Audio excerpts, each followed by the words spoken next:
Good evening, everybody, and welcome to our third webinar in our series of 6 webinars on Tuesday nights. We started a fortnight ago with a beef webinar, and we're back tonight with another beef webinar. 2 weeks ago, we were probably talking all things financial. I went through some of the possible budgets for cattle for the coming winter and next year.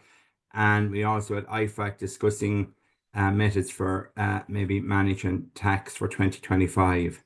Tonight's webinar, and I want to apologize at the outset, we had 2 speakers lined up for tonight.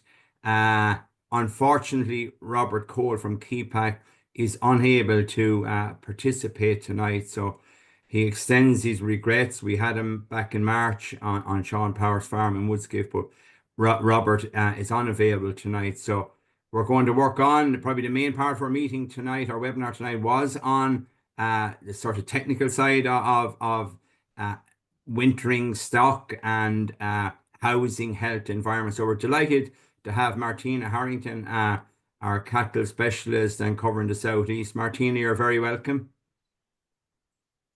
Thanks, Terry. On the background. Okay, thanks, Martina. So we're delighted to have Martina, and we also have Sean O'Connor, our beef advisor in the Mullavat office. Welcome to you, Sean. I'm going to let you handle the questions, Sean, as we go along, if that's okay. Yep, that's fine. Anyone has questions, they can put them into the chat box there at the bottom anyway, and we'll break every so often within it, and we can answer those few questions that come in.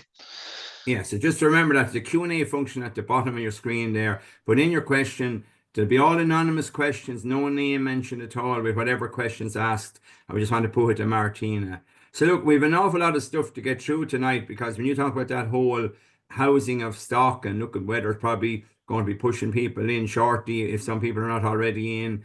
There's a lot of areas there. We all often compare to the three-legged stool with housing, health and nutrition, and if one leg's anyway wonky, you needn't care how well you do the other 2 things.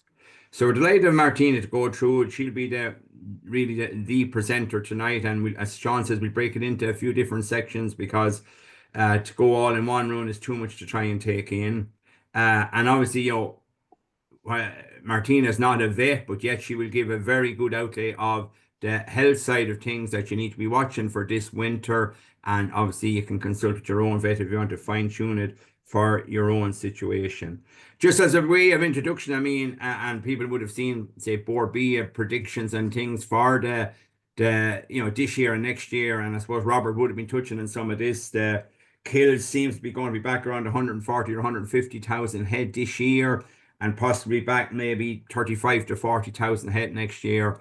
Prices are very firm and probably rising at the moment. So all things are looking good. I suppose possibly within your remit is definitely to do the best with your cattle for this coming winter and the grass season next year. So that's why we want to concentrate on getting the winter right. So Martina, I'm going to ask you maybe to put up your slides there, and we'll hand over to you maybe to cover. We might go, given that the big part of tonight is on nutrition, we might go with the housing and health for maybe 10 or 12 minutes, and maybe pull up then and take a couple of questions if that's okay. That's perfect, Terry. Thanks for that. And hello, everybody. So as Terry said, my name is Martina Harrington. I'm a cattle specialist down here in the Southeast. I've been a beef advisor in Wexford for over 20 years, and I'm the manager of the Future Beef, which is Teagasc's suckler beef program. And we have 22 demonstration farms. So as Terry said, I'm going to have a run through any of these slides. Any questions, Sean, stop me if there's not anything that's not clear. I can go back on it, there's no problem. So I suppose if we look at maximizing performance over our winter, like we really are looking at those 3 legs of the stool: your health, your nutrition and your environment. So I'm going to start off with the health side of things. And when we're looking at health and we're saying, listen, these animals have to be healthy going into the shed, and they have to be healthy straight throughout. That's to ensure that you have maximum weight gain or average daily gain from these animals, and there's nothing there in the background that's holding them back. So what we'll say is that you have good health, but you also have a good wean, and we'll talk about that a little later on. So when we're talking about health for your weanlings or any animals going into the shed, one of the biggest drawbacks on cattle farms, and especially with weanlings going into the shed, is pneumonia.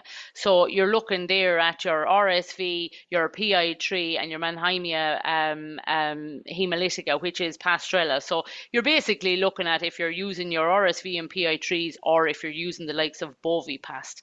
And if you have an issue on farm and you're vaccinating with one of the others and you're not solving your problem, you need to switch and change. And that's where you need to talk to your vet. So what we're going to talk about here is, I suppose, a level of experience from Grange and from our farms, but you need to sit down with your vet and go through this.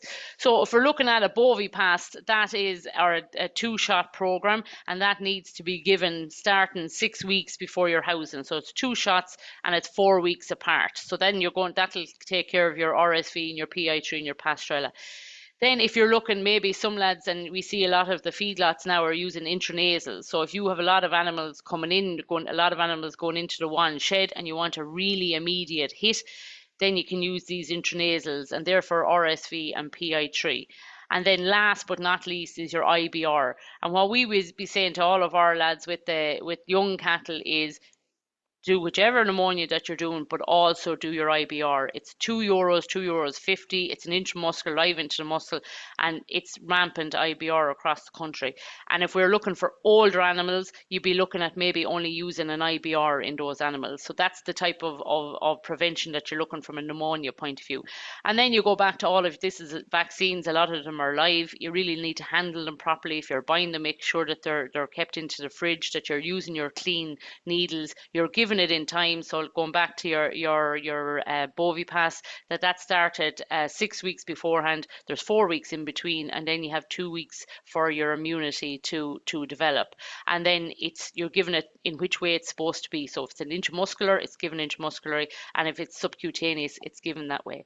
And the other big one then that we're looking at is that you wean properly. So if you're looking at baby calves that have never been in a shed before, barring a couple of weeks they might have been in the spring, you're looking at having them that they're weaned before they come into the shed, that you use a pre-housing dose, and we'll cover that under the next section. So that basically means that if you're using an ivermectin, that you give it to them maybe 3 weeks before they come in.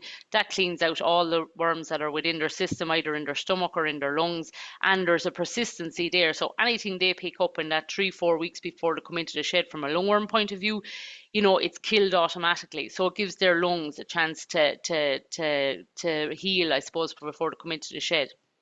And then you have that they're on a level of meal. So when they come in, it's not a complete and utter change in diet. And just for, I was out on one of the farms during the week, and these are weanlings that came into the shed the night before with their mammies. So you can hear there's not a bit out of these lads. They're up, they're eating their silage. There's no snots, there's no coughing, there's no knotting in those animals. And their mammies are 2 sheds back and they're roaring. But those animals are under an awful lot less stress, so means that they're not, or have less likelihood of picking up a pneumonia within the shed. So that's really, really important. If you're going in then to what parasites that your cattle are carrying when they're coming in, for your younger animals especially, you have lungworm. So if you've dealt with that with an ivermectin, you'll get 4 weeks cover. Then when you come in, you have your stomach worms. So there's, I suppose, with your lungworm, we've no, I suppose, evidence of resistance within doses to lungworm. So nearly anything that you use will kill it, as long as obviously you're giving them right. If you're talking about stomach worms, then there is a level of resistance to your stomach worms. So you need to have discovered that within your own farm. And the other big thing to remember with your stomach worms is that your levamisole, so they're your yellow drenches, they will not kill the inhibited ostratagia. So this is a worm that lives in the stomach, and when it comes towards the winter, then it starts to hibernate, and it'll just hibernate within the stomach. If you use levamisole, it won't kill those worms. And then when it comes to Christmas, you'll have a massive hatch of these, and you'll start to see your animals scouring inside the shed, and then that's what it's from. So some people like to use a levamisole when they're coming in, but then they're going back maybe later on with an ivermectin, maybe to deal with lice or something else. So it's just to bear that in mind. Those yellow drenches don't work for your ostratagia. Then you're looking at your liver fluke. So I suppose, listen, a lot of you are going to be in Kilkenny. It's fairly dry land, but like anywhere, there can be areas of ground that's wet. There might be ponds or whatever else, and you might have a level of liver fluke on your farm. So if we look at what liver fluke looks like, these are your liver. So when your animal eats the larvae off the grass, it comes up into the stomach, out into the blood, and then it moves on and up and into the liver. So when you see liver fluke, and you often hear these 3 stages: early, immature, immature, and adult. So when you see it here outside basically the liver, that's the very early immature fluke. So they're just barely into the liver and they're starting to cause damage. As they move through the liver, they mature and they come into these immature fluke.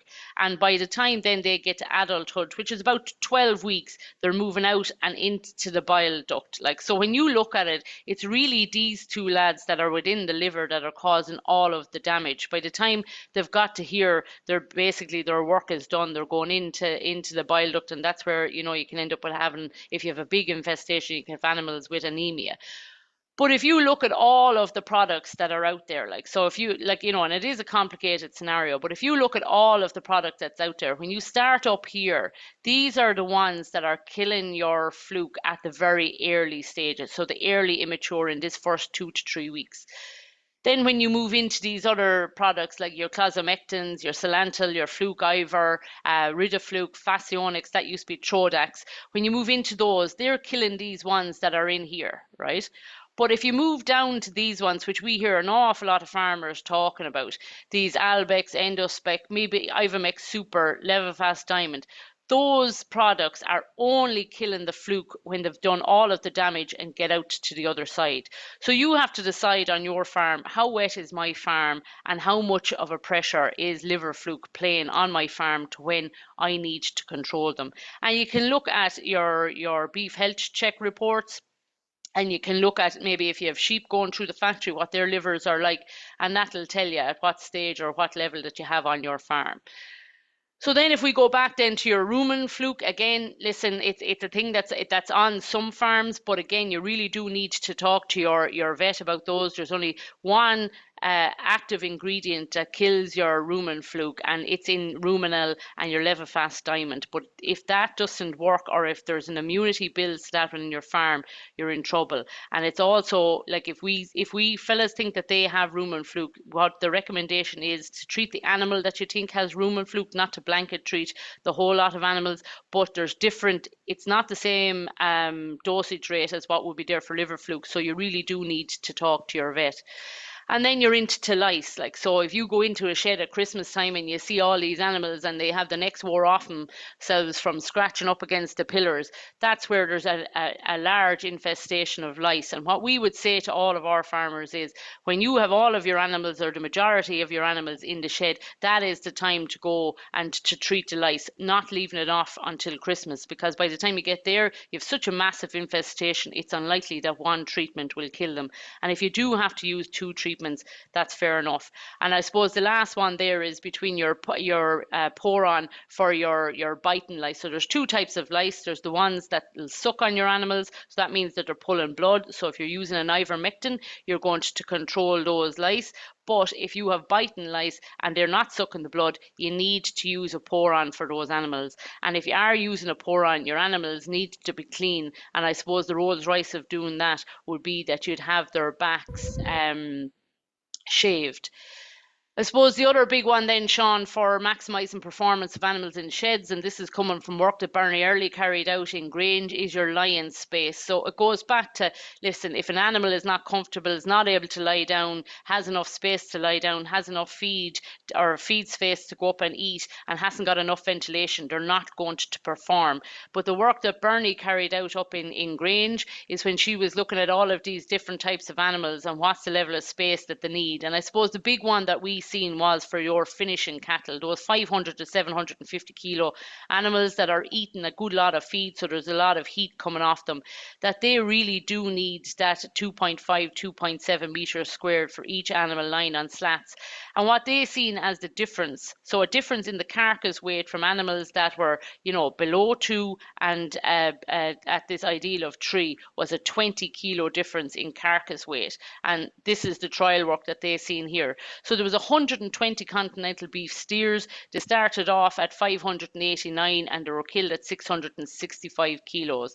And at 2 kilos or at 2 meters squared of a lion's space, you had a carcass weight of 389, and when you got up to this tree, you had a carcass weight of 409. So all of you on the call, if you're finishing cattle, you know what that level of value is to you. So there was no extra input in that other than having the animals housed at the right space allowance.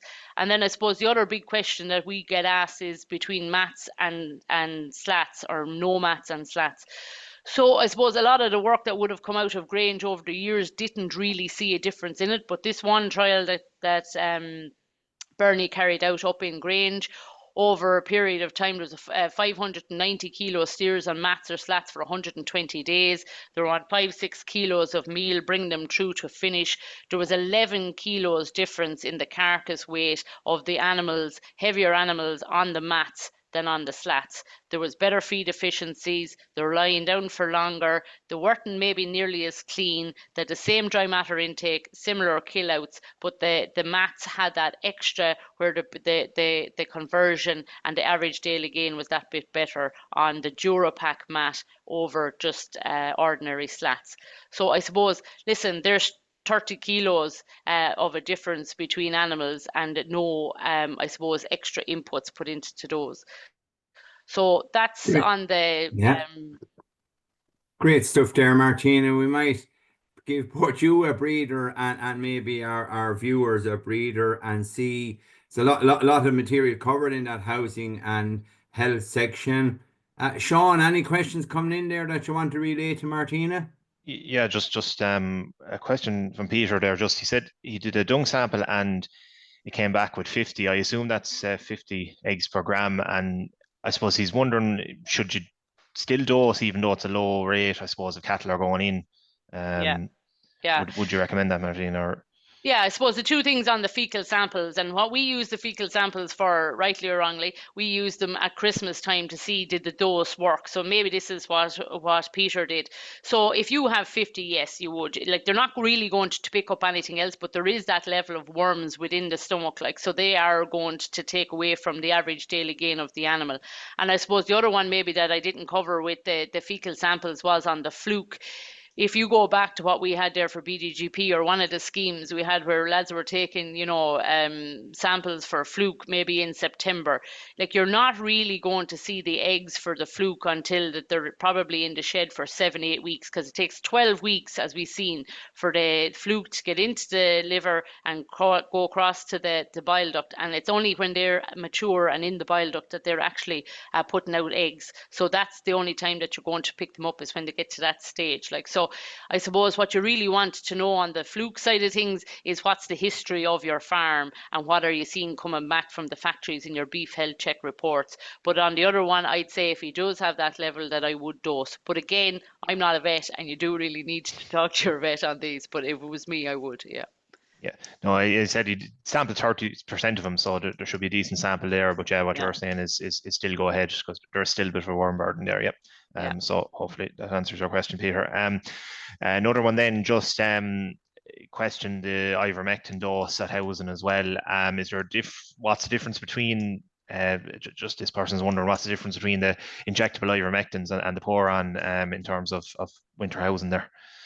Yeah, well, they can cause a controversy, because a lot of when you're using those porons, like, it's off the animal, one animal licking the other animal to make sure that that's how you get a lot of the ingestion. Like, the ivermectins are, I suppose, they're signed off, but they're signed off when they're being used on clean animals. Probably the backs are shaved on them, and it's going on in a good wide back. So they do work in that scenario. The injection ivermectin means that it's actually going into the animal. So if you were giving that animal 10 or 15 mils, that each animal has got the 10 and 15 mils. The other one where it works is for your lice. If you have biting lice and you have the Poron, that'll get the biting lice, whereas the injectable will only get the sucking lice, because it's gone into the blood system. So that's the difference between the two, and the labour side of it, I suppose. Yeah. And then just someone else has a quick question there. Are the new dosing rules definitely coming in on the 1st of December? So that's to do relation to prescriptions.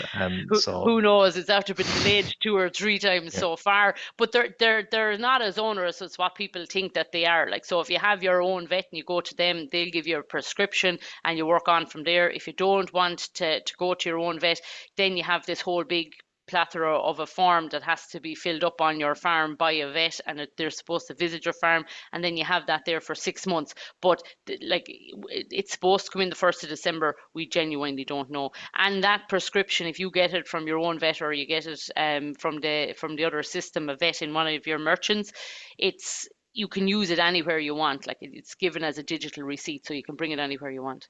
Yep. Okay. Right, Sean, we might hold off any more to the end. Anyone come in with more health questions? Just a quick thing I see it come up there, amongst farmers, and maybe give your comment. Fluke has been a fairly dry year. Kilkenny in general can be dry, even though we have plenty of wet parts as well. Is there a reliable fluke test a farmer can do, Martina? There's the fecal egg test, but again, you're waiting until you've adult fluke within the in the liver before you get there. There is another one. It's copper antigen test, and it picks it up at 7 weeks. But it's like, say, when you go out for the fecal test, you're taking this pool sample. If you're doing the copper antigen test, you go out and you take it from a single animal and you put the tag number on it. So you'll send off your 10 vials or your 7 vials, and you have your animal, your tag number on it, and that'll give it to you at 7 weeks. But if it was me, you'd go back really to what has the weather been like. It has been a dry year, but if you do have wet, like some lads might have, like I'm originally from Offaly and we have Callows, like they have wet parts of farms. Yeah. But it's really going back, and if you have sheep, you can see what's in their livers. But it's your adult fluke before you're seeing eggs from the fecal sample, copper antigen test, and then your beef health checks. So look, for the couple of euro, I mean, and cattle so valuable, in plenty of cases, probably treating them, just be careful, whatever product you're using, they'll all do it to save, but get the timing right, I suppose, is often the thing. Martin, I'm going to move you on with 2 more sections to cover. I'm going to give you maybe about 10 minutes there on that, on maybe the weaning performance, on the whole nutrition side of things, and then we'll move to the finishing cattle for nutrition. So we'll give you 10 minutes to work the weaning for us, please. perfect. Okay. So I suppose, listen, we're going back to nutrition. You really are looking at basic biology, so an animal it's how an animal perform will be based on how much you feed it and the quality of the feed that you're feeding them. Like, so for a weaning, you're looking at, well, what is the weight of that animal? What is the quality of my silage? You want to have a good level of protein. Like, say that says 12% there. This was done for a finishing animal. So you'd want an overall diet of 14% for your weanling. Sorry, that's not moving on. So here, your 14% crude protein for a weanling, because that animal is still growing. If you're getting into your steers and your heifers, you're down a little bit lower. And if you're into bulls, you're at a 15% crude protein diet, because they are growing at a faster rate because you're feeding them more meal. You really do need to have a look at where your ingredients are coming from. And I suppose if we look at a growing animal, so like what we're looking here is that this animal is going to put on frame. So you're looking at a UFL, so that's more into, it's kind of on the lactation protein side of it. And if we're looking at finishing animals, we base it on a UFE. So it's all about energy to get that animal up to a weight as fast as possible. And if we're looking at the rations that we're looking at for a weanling, it's 0.94. So I suppose what we're looking at then is when you're feeding out those animals, like, so you have animals that have come into shed, you're after taking care of their health, you want to feed them a really good quality silage. What we'd be saying is a 75% leafy, good leafy silage, good DMD. It's clean and it's fresh, so it's going in every day. Like, I know a lot of farmers are part-time farmers, and we've heard of lads that would be feeding on a Monday and they wouldn't be coming back to maybe feed till Thursday, so you're not going to get the same level of intake on that. So you do need to have it clean in front of them, avoid mold, and then just make sure that they have lots of water. So I suppose for a weanling, we're looking at, these are nice weanlings here on a farm, one of our farms just after coming in. And what we're looking for these animals to do is to build frames. So we want them to put on 0.5 or 0.6 of a kilo per head per day. That keeps them growing, but it'll also bring in our compensatory growth. Like, so work done in Grange showed where animals were fed 2, 4, and 6 kilos of Martina, if I concentrate. could just interrupt you, there's a black bar on the bottom of your slides there. Is that supposed to be there, or I'll see if I can get rid of it. if you can, just let us say it to you. Yeah. Okay. Is it gone? You Yeah. can work on if it won't go. It's gone now, Martina. Perfect. So they fed 2, 4, and 6 kilos of meal over that first winter, and then you can see where you're looking at average daily gains. Obviously, the animals getting fed the 6 kilos were growing at a really strong average daily gain, and when they went out to grass, they're at 517, versus the animals that were only fed 2 kilos and they went out at 454. But when you see them when they went back out to grass, you can see by May, by the 1st of May, the animals that were fed on 2 kilos of grain caught up with the animals that were fed on 4 kilos. These animals that were fed on 6 were still, you know, a good distance away. So you're talking about 70 kilos here in the difference. But by the time that you got to the end of July, you've seen that there is only 20 kilos in the difference of the animals that were fed 6 kilos versus the animals that were fed 2 and 4. So that's basically what we're saying, is that you would be feeding animals that they gain this 0.6, because overfeeding them will just be a waste of money, in that these animals will have caught up with them by the time they get to the end of the summer. So I suppose to gain that 0.6 of a kilo, what do you need to feed? So if we're looking at a 65 DMD silage, which would have been kind of the average silage a number of years ago, you'd be talking about feeding 2, maybe 2.5 kilos of meal to those animals to make sure that they're gaining this 0.6 of a kilo. And if you've very good quality silage, 75 DMD silage, which would be silage where you're doing everything right, you can drop that back down to a half kilo. So like that's the type of savings that you're looking at to try and get your 0.6 of a kilo. But you need to make sure that you know what quality of silage that you have inside your pit. So then if we're looking, we wanted to have that 13-14% of an overall crude protein in the diet. So if we're looking at feeding a 10% protein, 12% protein, or 14% protein silage, what does that mean then if you're feeding 2 or 3 kilos? What level of protein do you have to have in the ration? So if we're saying we're only feeding 2 kilos at a 10% protein, you need to have 18% protein of the ration that you're putting in. Whereas if you have a 14% protein in your silages, which we're seeing coming back in now, you're looking at feeding a 14% in your ration.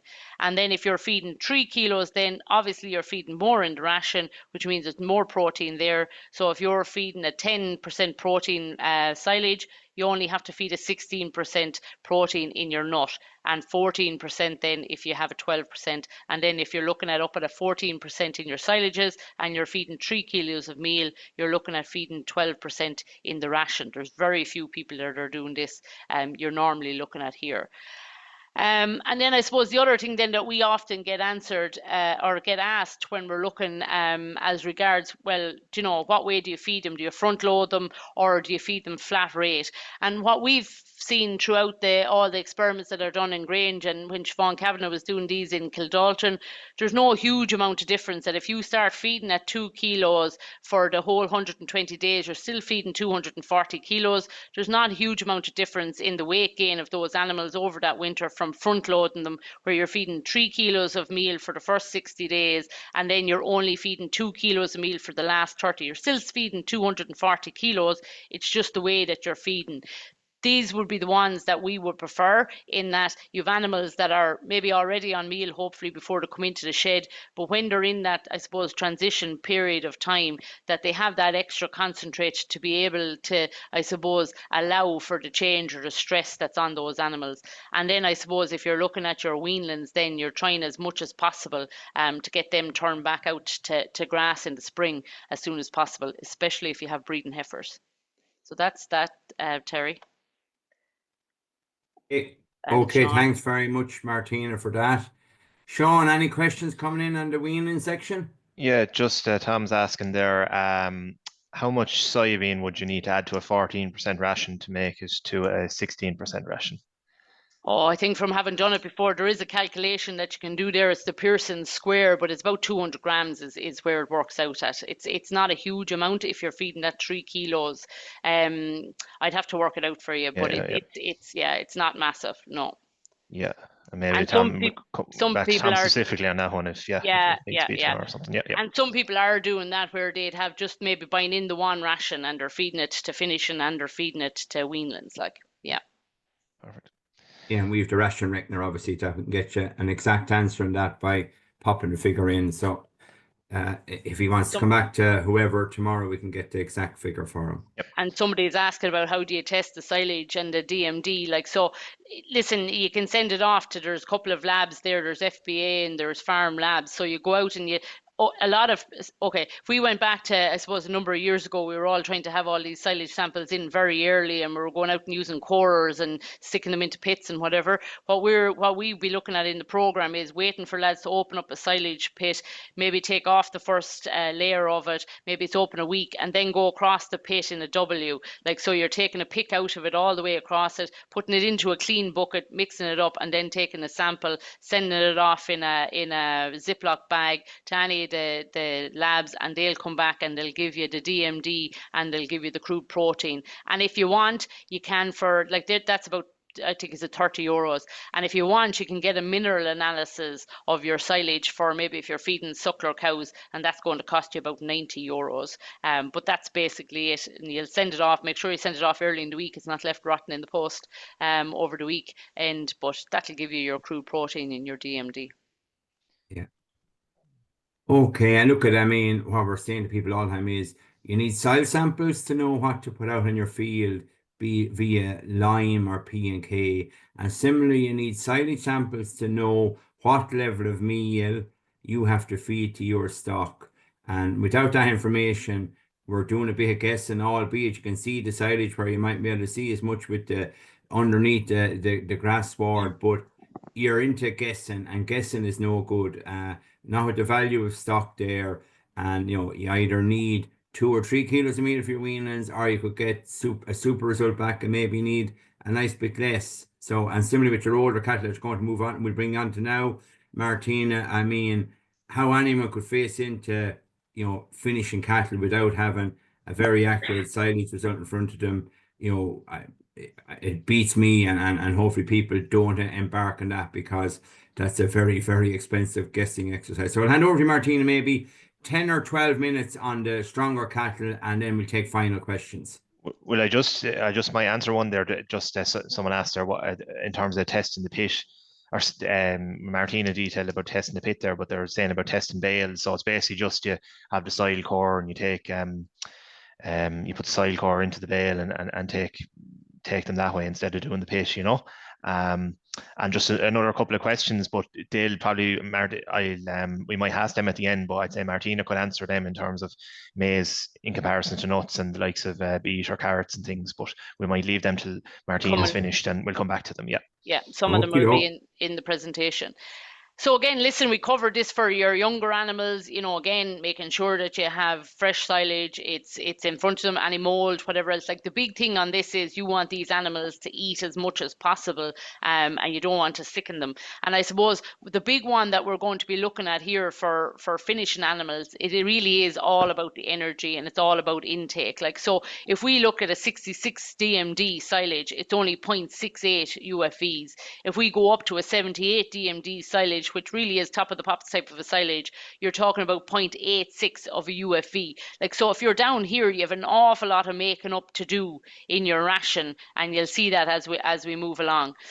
So what I've done here is basically looked at, we have what's called the ration reckoner within Teagasc, right? And if you look at every animal and you have a target weight gain for them, they need a certain amount of energy to achieve that weight. So we have all of those tables that have been done internationally and in Ireland as to what level of energy that animal needs to gain whatever your target weight gain is. So if we look at this animal here, right? So what we'd normally do is whatever weight the animal comes in at, whatever weight that they're going to to leave the shed at, and then we divide it by 2 and we get an average weight, right? So if we say the 600 kilogram continental steer, they're taking in about 2% of their body weight. Well, our target is to put a kilo per head per day on that animal, right? And if we look up the tables, that animal then needs about 9.6 UFE. So this is units of energy, right? So if we look at him, 600 kilos, he's eating 12 kilos of dry matter. We're going to give him 5 kilos of meal as fed, and then he's getting 30 kilos of silage, which is about 7.7 kilos dry matter, and that's as a 68 DMD silage, right? So if we move across here, then we're looking at that animal getting 10.1 UFEs. So he is getting enough energy to get put on that 1 kilo per head per day, but he's on 5 kilos of meal and 30 kilos of 68 DMD silage, right? So if we put that at 5 kilos of concentrate and your silage and a 10.1 UFE, that's costing €3 a day. And we're putting, can argue high up and low down on this, we're putting the meal at €310 and your silage at 47. So that's costing €3 a day.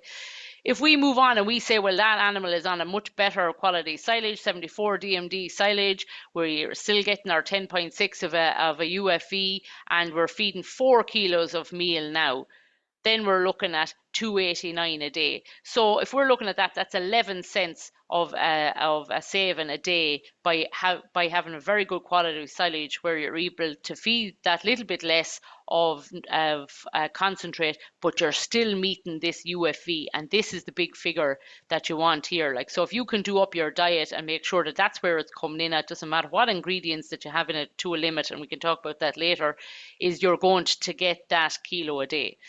So if we move on to our other animal, and we're saying that same animal, 600 kilos continental steer, still going to eat 2% of his body weight, but we want that animal to gain 1.4 on average. Listen, you can argue high up and down again if you think that's very strong. Lots of lads have animals that are managing that. And to manage that, you need 11.3 units of energy. So this same animal then is on 8 kilos of meal, 12% protein meal, and is on a 68 DMD silage here. So 20 kilos of that, and you're coming up at 11 UFE. So just slightly under it, even though he's on 8 kilos of meal. So 8 kilos of meal, you're obviously feeding less silage, you're on your 11 UFEs, that's costing you $3.44 a day.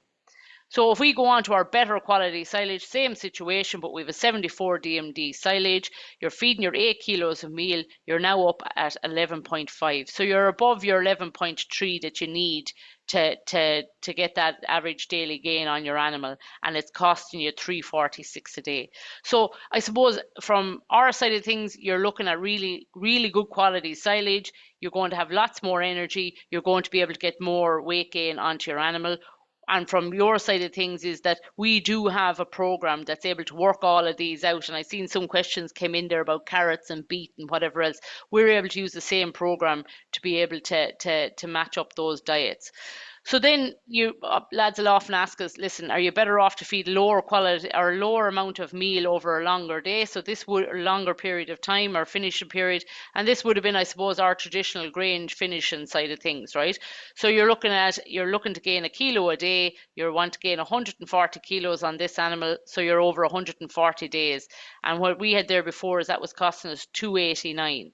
So if we come back then, it's saying that that's going to cost us €405 in total. We're going to feed 560 kilos of concentrate, and we're going to feed 6.4 bales of silage. This was more important if you went back maybe a year and a half, 2 years ago, where we were quite tight on silage. Even last winter, a lot of lads were looking at this. If you come down then to feeding your 8 kilos of a ration to gain your 1.4 kilos per day, your 100 days to get your 140 kilos. So that's costing you €346 because your grain is quite cheap and your silages are getting more and more expensive.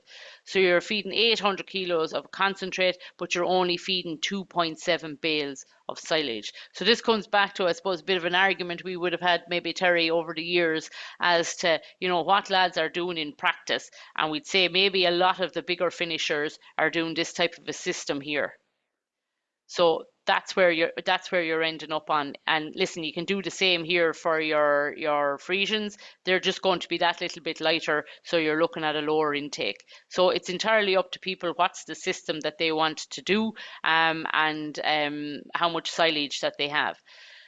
So I suppose what does make up a high energy diet, and this comes into maybe some of the questions that were asked earlier. Like, so if you're looking for your high energy, you're looking at maize, barley, wheat, and oats. And I suppose maize is one of your premium products. It's great in that it has 1.21, this is per kilo dry matter, is where the energy value is on that. And it's a really good ingredient in that it breaks down much slower in the animal's rumen.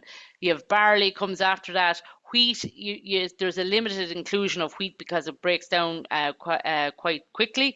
And then you have your oats, which a lot of people are talking about this year because there's a lot of oats in sheds. So if we come down here then, we look at our soybean meal, maize distillers, these are our protein feeds. Like, so you can look here, this is, listen, 48, 56% protein, 30% for your maize distillers. But what you want are the ones that are up in this bracket if you're into finishing, because you want to have the energy density that's there along with your protein. And if you're into a finishing diet, the protein comes down as less important. If you have 12% protein in your diet, you're okay. Then you're down into your citrus pulps, your soya hulls. These are your digestible fibers, and then digestible fibers, and then you're into your poorer quality ingredients. So I suppose when you're looking at these, and I suppose if you're looking at a ration and you go, is that a good ration or is that a bad ration? Where the way the ingredients are listed on a label when you look at your ration is by prominence, so the percentage. So if you've maize up there first, that's probably a 30-40% of what's in the ration, and it goes down as the percentage of the ingredient drops in thing. And where you'd be looking at here is your molasses is probably your litmus test in that's about 6%. So if you drop below molasses, that means a very small amount in it. But you do really need to have a look at where the ingredients. If you've seen one of these, if you had, we'll say maize, and then you had palm kernel, and then maybe wheat pollard or whatever else before your barley, you're saying, well, listen, that's getting very much diluted as regards a ration. So you do really need to have a look at that. And I would have said up to maybe 2 years ago, like there's not many of these poorer ingredients in rations, but I seen the docket on a ration this year, and I was quite surprised at how far up our palm kernel was. If we look at where our fodder beets and our sugar beets are, your fodder beet 1.14, so you're talking up on the level of barley, your sugar beet the same, your maize silage 0.7, so they're good feeds as well, but your protein levels are the one that you really do need to have a good look at there. Like, so if you're using those feeds, they really do need to be balanced. And we'll talk a little bit about beet, Terry and Sean, in a minute. Would it be possible, Martina, just go back to the last slide? If you could just the difference. The next one. Yep. Yeah, with the ingredients, I suppose maize is down as 1.21, and then just say on the right hand side you have it at 0.7. Oh, sorry, that's silage. That's silage, and yeah. that's just as an ingredient within the ration. Yeah. Just to clarify that. Yep. No, okay. That's okay. No, it's a good point. So that's your ingredients, and then some people are making up their own mixes. Like, so all we have here is like there are different mixes there, and we've taken values that we've got from merchants to see, well, where would they fall out, right? So listen, some lads will go, I'm able to make up my own. It's only 267 for 16% protein, 251. But the big thing on that is you've put in no costs there for your shed. You've put in no costs for any storage losses. You have a mixing in your diet feeder, and then you also have to be registered. If you're mixing feeds at home on your farm and you're putting in minerals into it, you have to be registered with the Department of Agriculture. But there are some simple diets, and I'm sure Terry and Sean will be able to make these available to you, and you can see where you end up with as regards your protein mixes. I suppose then the reason I put these in were, how do you make that up then into a cost? How much it's costing you per day? So if I have this ration that's made up here and I put my mineral into it, That ration is costing me $1.98 a day. I want to put in 20 kilos of silage into that as well, which is costing me 94 cents. So that's costing me $2.92 a day to feed those animals at a rate of 8 kilos, or where the 8 kilos of concentrate, apologies, at €310, and the silage is costing $3.46. So there is a good saving, but just bearing in mind that we haven't taken into consideration those other costs that are there. And if we look at this overall diet, I suppose, and it goes back to, listen, the stuff that we can do if you come in and sit down with us from a diet point of view, is we can put these all through the ration reckoner, and we can come out at where is your ration coming out at, and where is your overall diet. So if we see this very good diet, 12 UFEs, protein of 13.2%, a good or a good fiber level in that diet, and the starch and sugar is at 31%, we wouldn't want to see that really any more than 40%. This is one just done with beet in it. So you're talking about your feed here, your barley maize distillers mix, costing $1.48. We're putting in 15 kilos of beet. So we've costed the beet with a 15% addition to account for tear, 92 cent. Your silage 16 kilos, costing you 94 cent, and that's costing you €334. So it's coming up close enough to where your other level of feed would be at, but that's because ration is really cheap this year. Well, it's not really cheap, but it's cheap in comparisons to where it would be. So that's where, like, if you're looking at barley coming off the combine at 185, everything is related to that. Whereas if you had barley coming off the combine at 260, it's going to make your fodder beet look a much better attraction. So I suppose going back to a lot of lads, like I work in Wexford a long period of time. Beet is a big thing to be fed down here. A lot of farmers love it. I suppose we had a farm walk in John Barry's there not so long ago, and they were asking, like, why is this such a good feed? And I was like, well, you come along and you're after eating your dinner and you're full as a tick, and somebody puts a nice sugary dessert in front of you. It's nearly like that with your beet. If you're feeding an even though that they're already full, they'll get back up and they will eat the beet. Like, so it probably is a part of the intake of those animals. So if you're looking at feeding beet, 4 to 5 kilos of beet is the equivalent to a kilo of barley. You have to make sure it's clean, and especially for some lads where you see them feeding it to cows. Like, if you're feeding it to animals that aren't going to be around a very long period of time, but if you're feeding it to cows, that dirt can build up within their system. If you're starting off on the diet, 5 kilos of chopped beet, and wait till all of the animals are up and they're eaten before you start to increase that. And then you're increasing it maybe by 5 kilos every 3 to 4 days. Take your time on this. Like, we've seen where lads that are feeding beet over a long period of time have rushed this, and they've ended up with animals with acidosis. And acidosis rots the stomachs out of them, and some of them really don't recover afterwards. You need to have straw in that level of a diet, 0.5 to a kilo of straw for the long fiber, and that's just basically slows down the movement in their stomach, which allows them then, to be able to digest it properly, and you're not going to end up with this acidosis in animals. Maximum inclusion rate of 25 kilos. You want to be very good at feeding beet to get to 25 kilos, and then it's very low in calcium and it's very low in phosphorus. So you need to make sure that you're feeding a good beet mineral. So listen, avoid sudden introduction. Do not feed fresh. So if you have fresh beet that's coming out of a field, it's supposed to be left there for a week before you feed. There's a nitrogen in the beet that can cause a problem. And if you're clamping, make sure that you protect it from frost. You do have to allow for wastage off of it, and you do have to cost in chopping and washing and then the implements to feed it out. Your high concentrate diets, I suppose these are Rory Cummins's bulls.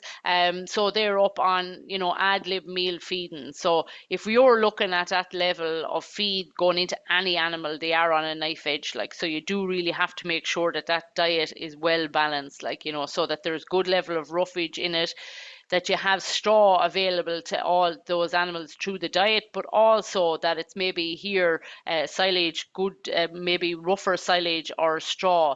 Like, all of those animals, that fella might be fine on the diet that you're in, but this lad might have a different type of a stomach and need that extra level of fiber. So if they're able, not on straw bed, if they're able to come then and have a bit of fiber here, that helps to, I suppose, balance off their stomachs. There's going to be very high in energy, so like you want up on the 0.95. We've often seen diets, especially if you're looking at beet, are up on 1. The bulls, when you've grown bulls that do need protein in the diet, you have a lot of feed that's going in there, and the protein helps the stomach as well. You're growing them and you're growing them fast, so that's why you need that extra bit of protein. And when they're on that finishing diet, we'd say, listen, you'd see lads that'll push it to 11 and 12%. We'd say, listen, keep on the 13%. Again, you're helping the bugs in the stomach. Starch levels, again, hugely important, and again goes back to the ingredients like that you're looking at. So when you get used to looking at these diets, if you're feeding a lot, your starch coming from maybe your maize and your barley is much better than having a lot of wheat in there. So you're just making sure that the movement or the breakdown of the starch in the stomach is slower. Rolled rather than ground cereal, again, the same thing. You want to slow down that breakdown so that the animals aren't getting acidosis within the system. Mixture of energy, like a lot of people don't like to see all of barley, despite the Grange diet is barley, soya, and mineral. But like there's an argument out there for if you have a couple of different sources of energy in your diet that it works well. And then you have to have your mineral obviously in there at 100 grams per head per day. But if you're feeding on a very high level of feed, so if you're feeding 20 grams of a mineral to get your per 100 kilos of live weight, if you're feeding 5 kilos, that means that you're at 100 grams. But if you're feeding 9, 10, 11 kilos, you're getting a lot higher minerals. So you need to make sure when you're looking at these, when you're buying in rations, that the miller knows that you're feeding these at an ad lib rate. And you need to be careful. Copper is particularly important. So I suppose your take-home diets or your take-home messages for these finishing diets is they are all about the energy. They do need to be balanced. Where you have 310 euros per ton for concentrate and 47 euros a ton for silage. Feeding higher levels of concentrate for a shorter period of time does make sense because your concentrate is quite cheap in comparisons to where your silage is at. Beet is competitive at these costs, but you need to include the extra costs of feeding it, and you really do need to know how to feed out beet. And I'd say, so far as to if it was something that you were thinking about doing, I would go and talk to somebody else that is doing it and how they're doing it, and then talk to your advisor or your merchant or whoever that it is. Home mixing can save you money, as we've seen in those diets, but again, they do need to be balanced. And if you are mixing them at home, you have to meet all of the regulations from the Department of Agriculture, and you do have to be registered with them. And where you're storing your grain does have to be vermin proof and meet all the Board Beer rules. If you're looking at your diets, monitor the diet and the animal, so that you're looking at, are the animals cleaning it out? Is it, is there any day that they're turned off of that feed? Is there any reason for that? And how are their dungs? Like if you have good hard dungs on those animals inside in the shed, means that their digestive system is working and it's working properly. Build them up slowly. I suppose don't forget the animals' health and the environment, and I suppose this winter don't forget your own health. And I suppose last but not least is you can't manage what you don't measure. So if lads are there and they're using diets for different years and different types of silages, and you might introduce maybe a clover, a lot of talk about red clover silages, it's good to weigh your cattle so you have a bit of a history of, last year I did this, the year before I did that, and this is where it turned out. And these fecal samples, a lot of you might have got them through, the beef welfare scheme. If I was looking at it, the best use of those would be to take the samples once you have dose. Now I know there's a 4-week period there in which you have to, apart from which you have to take them, but it'll tell you if the dosing on your farm or the system on your farm has actually worked. You shouldn't be picking up any eggs when it comes to that Christmas time. So that's it, Sean, Terry. Great stuff. Thanks, Martina. Sean, go straight into the final few questions if you have them. Yeah, just to go back, TJ was asking what's maize worth in comparison to nuts. So I think if you had the slides there, Martina, just to go back into the ingredients there, because Connor was asking as well, about feeding beet or carrots. Yeah, so if we look at So maize normally, and it might have been on a slide there or not, if you're looking at feeding maize silage versus your ordinary silage, you could probably feed a kilo and a half less meal. I thought I had it in there. There.